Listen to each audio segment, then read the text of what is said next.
De retour dans l'Africaine Newsroom, notre plateau est toujours au complet. Avec nous, Jean-François Kandji-Combé, Jean-Marie Bitomo et puis Gratien Roukindekiza. Et tout de suite, c'est le dossier du jour.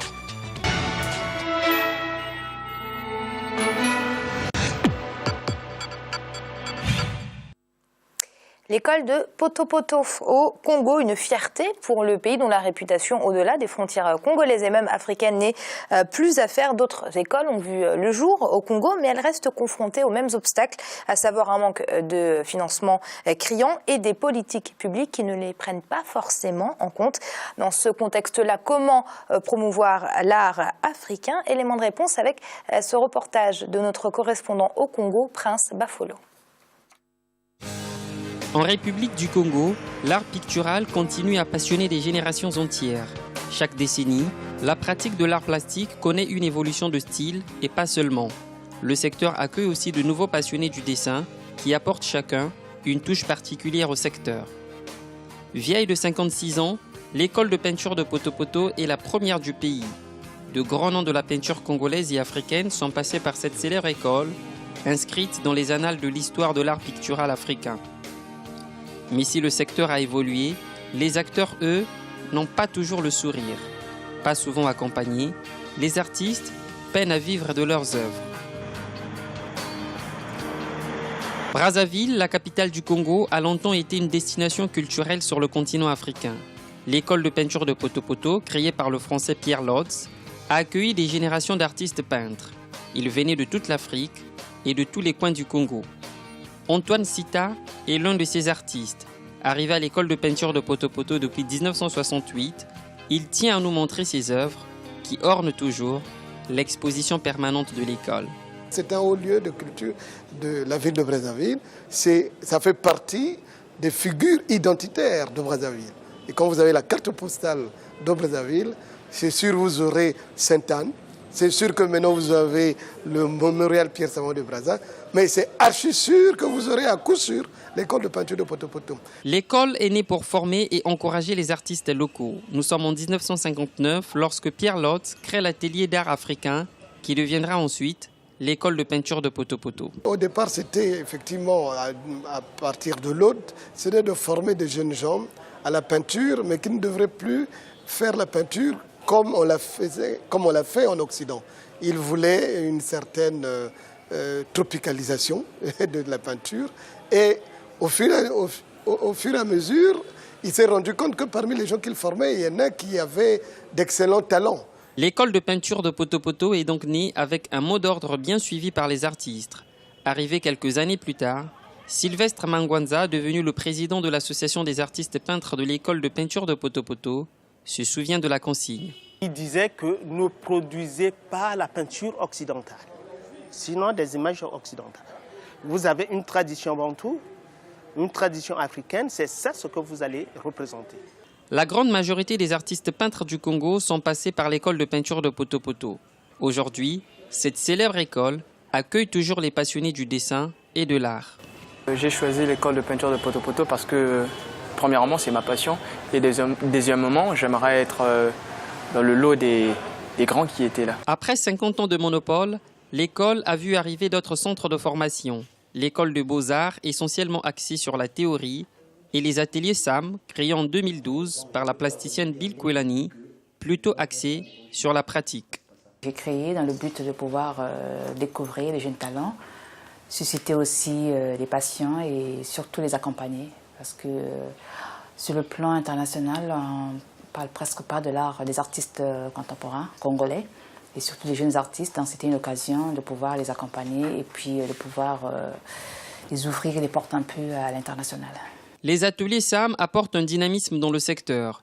Ils révolutionnent la pratique de l'art pictural au point que des artistes issus de l'école de peinture de Poto-Poto n'hésitent pas de venir ici pour se former sur d'autres styles et s'aguerrir.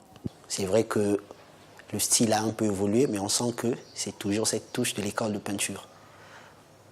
Et ici, c'est carrément nouveau, surtout pour une personne comme moi qui a été à l'école de peinture. C'est nouveau dans quel sens? Je trouve que les styles sont différents. La manière de s'exprimer. il y a une certaine liberté que je trouve ici. Ce qui a changé, je peignais souvent avec la peinture à huile et j'ai amélioré le style avec la pastel, avec des feutres. Et j'ai pu obtenir un style. Se faire son propre style, c'est ce qu'attend Bill Kwelani de chaque artiste. Ici, chacun est libre de peindre suivant son inspiration. Une différence avec l'école de peinture de Poto Poto, plus classique et plus traditionnelle. Être artiste, c'est d'abord se sentir libre dans le désir voilà, de tester les matériaux, de chercher quelque chose. Et donc ces artistes, quand ils viennent, je suppose que, parce qu'ils savent très bien qu'aux ateliers SAM, il y a un esprit de liberté. Et quand ils viennent, donc je me dis, ils savent pourquoi ils poussent cette porte. Illustration de la liberté d'expression des ateliers SAM, ce tableau de l'artiste Van Andrea, présenté à l'Institut français du Congo dans le cadre d'une exposition. L'œuvre vient d'être censurée. Le secteur de l'art pictural au Congo souffre d'un manque d'accompagnement. Les artistes ne vivent pas encore de leurs œuvres, parfois considérées comme trop chères par leurs compatriotes. Difficile dans ces conditions de faire avancer les choses. Pour maintenir la flamme de l'art pictural congolais, les dirigeants devraient accorder plus d'attention à ce secteur, car l'art est aussi un facteur de développement économique. Alors Jean-Marie, comme on l'a vu dans le reportage, cette école de Poto Poto avait pour objectif de former des jeunes, mais à l'art africain et surtout pas occidental. Est-ce que c'est une obligation, quand on est africain, de ne pas s'inspirer de ce qui se fait ailleurs ? Normalement, un artiste, de mon point de vue, Amira, doit s'ouvrir, si vous voulez, à la culture du monde, mais il faut partir de soi. Quand un peintre peint, le peintre peint en fonction de ses inspirations, en fonction de son environnement. Donc à partir de là, on peut faire un melting, si vous voulez, entre les différentes cultures, mais essentiellement, le créateur de l'école a insisté sur le fait qu'il faut mettre beaucoup plus l'art africain en avant, mais ce n'est pas antinomique de mon point de vue. Mais par contre, l'art a toujours été le parent pauvre, si vous voulez, chez nous en Afrique, alors que c'est quelque chose de très très important pour notre vie humaine. Les gens l'oublient souvent. Regardez un peu, si vous voulez, un individu. Dès l'instant que vous oubliez vos racines, pratiquement vous vous cherchez tout le temps. Donc notre culture, notre art doit être prise en considération par nos dirigeants, essayer d'aider ces gens-là, parce que c'est notre culture qui s'en va. Quand vous regardez les tableaux de Picasso aujourd'hui, les tableaux de Picasso, c'est quoi? C'est de la peinture africaine, tout simplement. Elle a été rendue célèbre dans le monde entier, mais c'est l'art africain à la base, pour les gens qui connaissent un peu.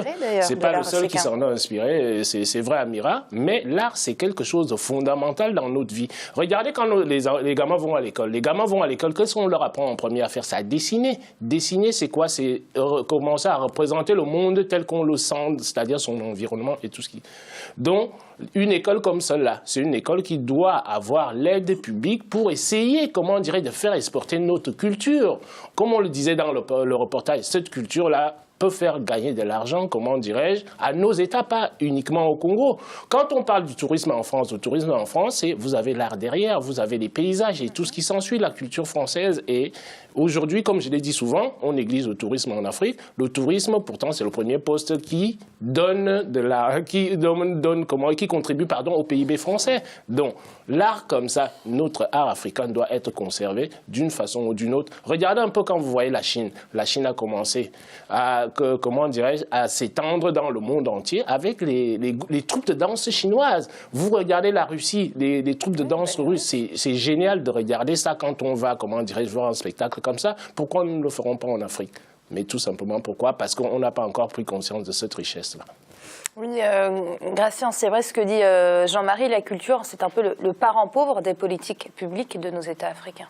Oui, c'est le parent pauvre. En même temps, je vais rebondir sur un point. Pour moi, il ne faut pas qu'elle s'ouvre trop à la culture, à l'art africain, parce que il faut vraiment que les Africains, au niveau de cette école, c'est une très bonne chose. D'abord, on ne va pas essayer de faire ce que les autres ont déjà fait ou ce qu'ils ont fait de mieux, parce qu'on a l'art, on a la culture africaine. Il faut faire là, justement, où ce n'est pas bien exploré. Il faut avoir ses propres codes. Ses propres codes, oui, parce qu'on est fort. On est meilleur au moment où on présente ce qui est de chez nous. Quand on essaie d'imiter les autres, il y a toujours ce problème. Revenant sur votre question, disons que les gouvernements n'encouragent pas beaucoup l'art. On voit par exemple ces artistes qui n'arrivent pas à vendre les tableaux. Mais d'abord, le premier client en Afrique, c'est l'État.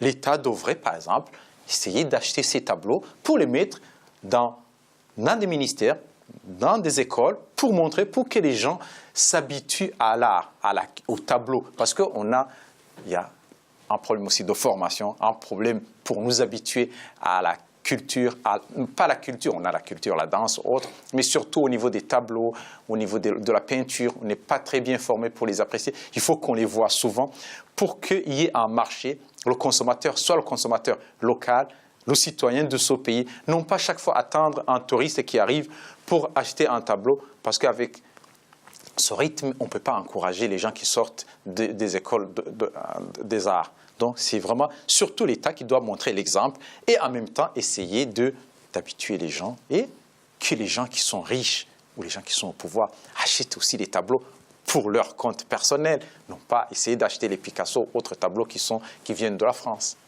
Alors, Jean-François, donc un problème au niveau des politiques publiques qui sont insuffisantes, mais aussi également un problème d'éducation. C'est vrai qu'on le voit en Afrique et encore, même dans les pays occidentaux, ça commence à quand même évoluer, mais choisir une filière artistique, c'est toujours très mal vu.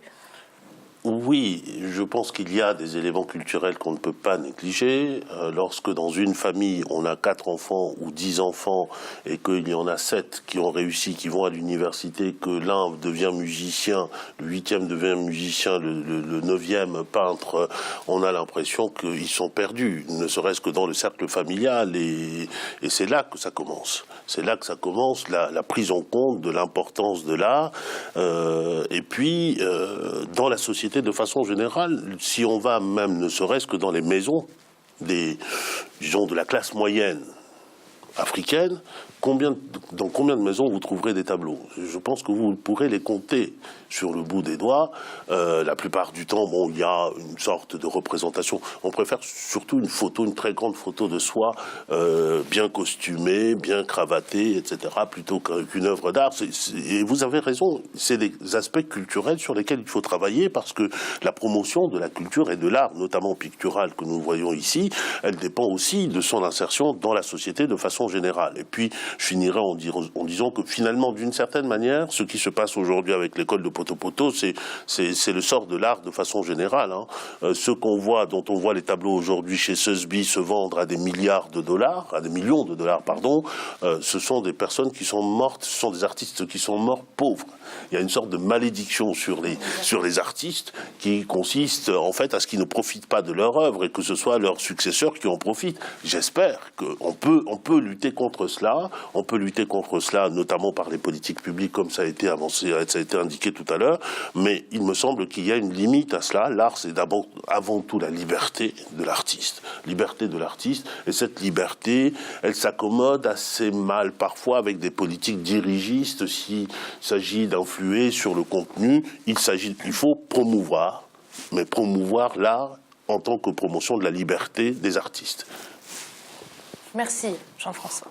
Alors Jean-Marie, donc on parlait donc d'un manque de financement, d'un manque d'écoles, de formation, mais c'est assez délicat pour certains États d'injecter de l'argent en masse dans les écoles qui formeraient des artistes, quand dans certains villages, on n'a pas accès ni à l'eau ni à l'électricité. C'est vrai qu'on a cette contrainte-là, cette contrainte budgétaire-là, elle est tout le temps présente, si vous voulez, dans nos États. Nous, notre fonction ici, là, sur ce plateau Amiral, je pars toujours de l'hypothèse suivante, c'est d'essayer de mettre les choses en exergue, essayer de voir comment quelle est l'importance, si vous voulez, des informations que nous traitons. Donc, ici, là, effectivement, nous avons d'autres besoins qui sont beaucoup plus criards en Afrique, mais la culture ne rapporte pas immédiatement, si vous voulez, comme Jean-François l'a dit tout à l'heure. La culture ne rapporte pas tout de suite, donc, à la limite, on se dit qu'un individu qui se lance dans l'art, c'est quelqu'un qui est perdu dans nos sociétés africaines. C'est-à-dire, bon, ça sous-entend que vous êtes un productif quelque part dans la société, alors que nous aimons tous écouter la musique, mais on considère les musiciens comme étant des gens improductifs, alors que ce sont des gens qui sociétalement contribuent, si vous voulez, au bonheur social, général, global. Alors, quand on va voir un match de football, on aime un footballeur, pourquoi? On aime Zidane, pourquoi? On va aimer Eto'o, pourquoi? On va aimer Roger Mila, pourquoi? Pelé qui a joué au foot il y a des années et des années, on continue à l'encenser aujourd'hui. Tout ça, ce sont des espèces d'art. Ici, là, nous sortons de la peinture, mais nous avons cette dimension culturelle là qui est importante, qu'il convient quand même de prendre en considération, parce que si nous perdons nos cultures, comme Gratien le disait tout à l'heure, ça veut dire que nous nous perdons nous-mêmes, ça veut dire que nous perdons nos racines, ça veut dire que nous perdons qui nous sommes à la base en tant qu'individus. Donc, de ce point de vue-là, je peux vous suivre là-dessus, Amira, par rapport au fait de ne pas copier uniquement ce qui vient de l'extérieur. Comme Gratien le disait tout à l'heure, c'est une idée tout à fait raisonnable. C'est-à-dire, commençons d'abord à mettre en avant qui nous sommes, avant de mettre en avant ce que sont les autres. Mais maintenant, il y a la notion de liberté qui a été introduite aussi par Jean-François. Vous ne pouvez pas interdire à un artiste d'aller fureter. C'est-à-dire, la peinture, c'est quoi? C'est l'esprit, c'est l'invention, c'est l'état d'esprit, l'état d'âme d'un individu à un moment lambda qu'il essaie d'exprimer à travers la peinture. Donc, on ne peut pas, ça ne peut pas être dirigé, effectivement. Une politique dirigiste dessus, impossible. Ce que je veux dire, on ne peut pas opposer par exemple, le manque de centres de santé, le financement des centres de santé à l'art, au financement de l'art, des écoles artistes, parce que on a, au niveau de nos États, on peut pas tout financer, mais on peut aussi continuer à financer l'art, la culture, parce que en même temps, il manque de l'électricité, il manque des sources d'eau, et de l'autre côté, on voit bien nos dirigeants qui roulent dans des voitures qui coûtent des centaines de milliers de dollars, d'euros. Donc, on a un luxe au niveau de nos États pour l'élite, pour les gens qui dirigent, mais on a une certaine pauvreté pour les gens qui, surtout des ouvriers, des paysans. Donc, il y a surtout, on ne peut pas dire l'art, si on a financé l'art, ce n'est pas l'argent qui devrait financer le centre de santé, parce que déjà, si on y pense, on peut essayer de voir comment répartir ces financements, le niveau de vie de la population. Toujours, on sait bien, on connaît bien nos paysans qui aiment bien la culture, ils aiment bien danser, nos ouvriers qui aiment bien danser, qui aiment bien faire, il y a certaines choses qu'ils font, donc qui peuvent être valorisées, qui valorisent aussi ces paysans, ces ouvriers, pour qu'ils soient aussi bien considérés par rapport à une classe qui essaie de mettre de la distance par rapport à ces sociétés qui sont un peu délaissées. Alors on dit que la culture est un facteur de développement économique pour le continent, mais de quelle manière cet art, je parle de l'art pictural, peut-il contribuer justement à cette émergence, même si vous n'aimez pas le terme sur ce plateau? Je garde le terme pour l'instant parce que ce n'est pas l'objet du débat. Permettez juste que je dise que, notamment, très brièvement, la question du retour à l'Afrique et de la liberté. L'art africain et la liberté. L'art, c'est pour moi deux choses, une technique de l'émotion. Enfin, une technique rationnelle et de l'émotion. Et je crois que ce qu'on nous a montré là, qui vaudrait dans plein d'autres domaines, c'est que la technique n'est pas neutre. La technique, elle est aussi l'expression de ce que nous sommes, de la culture, etc. Et je pense que l'école de Poto Poto contribue de cette manière-là, à travers la technique, à développer une forme de liberté qui fait que l'artiste africain va produire, ou en tout cas offrir ce qui est de l'âme africaine. Maintenant, votre question, vous avez totalement raison. L'art, c'est un produit économique, je dirais, par excellence et de luxe, si on doit raisonner de cette manière-là. Il faut aussi raisonner de cette manière-là. Aujourd'hui, qu'est-ce qu'on voit dans les pays, dans les sociétés occidentales? C'est que l'art est partout. L'esthétique est partout. Dans la fabrication de la forme d'un flacon de parfum, dans une bouteille de vin. L'art est partout et l'art contribue à valoriser les produits économiques. Et nous, on ne fait pas. Ce n'est pas seulement la vente des tableaux, c'est une manière aussi en économie, en tout cas quand on produit des biens à mettre sur le marché, c'est une manière de valoriser aussi et d'apporter un supplément d'âme et de prix et de coût. Par conséquent, je pense que c'est là un circuit dans lequel il faudrait que nos hommes d'État, mais aussi les chefs d'entreprise, puissent s'engouffrer, parce que l'art a besoin aussi de mécènes. Des mécènes qui sont des puissances privées qui soutiennent l'art, qui l'importent dans leur activité économique, etc. Les artistes que nous avons vus ici gagneraient beaucoup à ce qu'on fasse cet alliage-là. Merci Jean-François. C'est l'heure de marquer une courte pause. On se retrouve très vite pour la suite. À tout de suite.